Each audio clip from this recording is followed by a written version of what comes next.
My name is Louise Mingenbach, and I am the costume designer of this X-Men as well as the last. And I've worked with Bryan Singer on all his films, and so we're still together, which is great.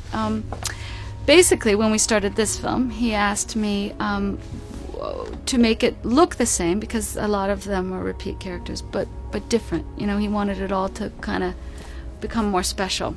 So we have some repeat characters. I mean, there's Rogue, who, of course, Anna Paquin. And in the first, she was this runaway and a very bundled up and lost little soul. Now she's evolved and, you know, this beauty. So instead of the green coat, which is her signature piece in X-Men 1, we gave her a really super groovy, sexy little thing in X2. And, you know, unfortunately, she's not going to be able to be in it for too much of the film, but she'll look smashing when she's in it. What was really fun about this is we were working all these X's. You know, I don't know if anyone's going to notice them, but us. But we think it's fun. So here's her X across her chest. We also have Storm, of course. Halle Berry's back, as well as Famke Janssen, Jean Grey. And in the first, we did all sorts of ethnic pieces on Halle, and in this we're continuing to do that, but we were mixing it up a lot. So she's got this beautiful bag that is you know, a 19th century American Indian piece, and she's wearing it with a Chinese belt and sort of a hodgepodgey kind of ethnic-y beautiful little jacket. She pulls that all off very well. Jean Grey, who is Phoenix in the comic book. We had the prep this time to get to make her this amazing jewelry.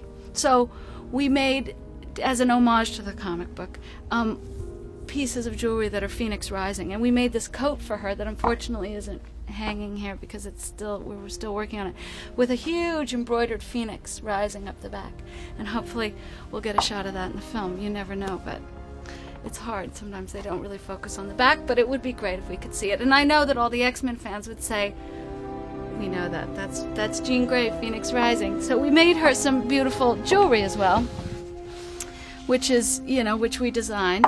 And there's the Phoenix, you know, coming out of the flames, and she wears that with all her costume changes. It's very pretty. And we made her a fun X-Men, you know, a Tiffany, but it's not. Better X-Men, you know, bracelet. And then at the forest clearing, this isn't so subtle, but I think it's really great. We made all the girls these, scene in the forest clearing, these sterling silver belt buckles, which are fabulous. I think they're very chic.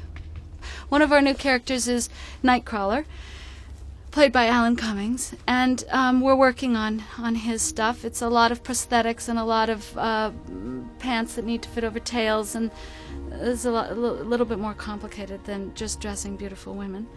It's limiting, you know, working around prosthetics, because you have to hide certain lines and you have to get around certain weird shapes that nobody can see, or the vision is gone. You know, you have to hide it all and make them believe. I just thought it would be fun if we tried to splatter some paint on the leather, just instead of having a black coat, which we've seen a black leather coat. Obviously, it's a lot on film, and so I thought, well, maybe if we just splatter, if we could have, you know, a painter splatter some crazy shiny paint on it, maybe it'd be special. And then we screen tested it, and it was. I mean, I think it looks amazing on film, and Bryan seems very pleased. So I think it's going to make it into the film. Our other new big character is Lady Deathstrike. Kelly Hu is playing her. She has worn this coat. This is sort of based on, it's sort of a corseted thing. It's sort of a little glimpse into who she becomes back at Stryker's lair, which is something much crazier and much more extreme. But here in this scene, when she wears this, she's at the White House.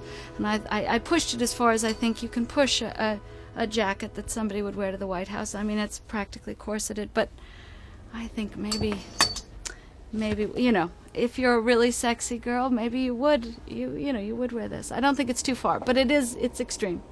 What Bryan's request was to make everything same but different. We redesigned Magneto's helmet, gave him a few more details.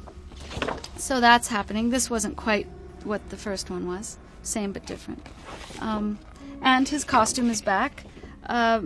Again, similar to this, but hopefully for his own comfort it'll be easier to get on and off. That was a huge, I think, inconvenience for him the first time around. There were many straps holding all that thing on, and it took him a half an hour or more to just get in and out of his cape. So I think he'll be happier this time. We were able to fix that. Cyclops, same but different.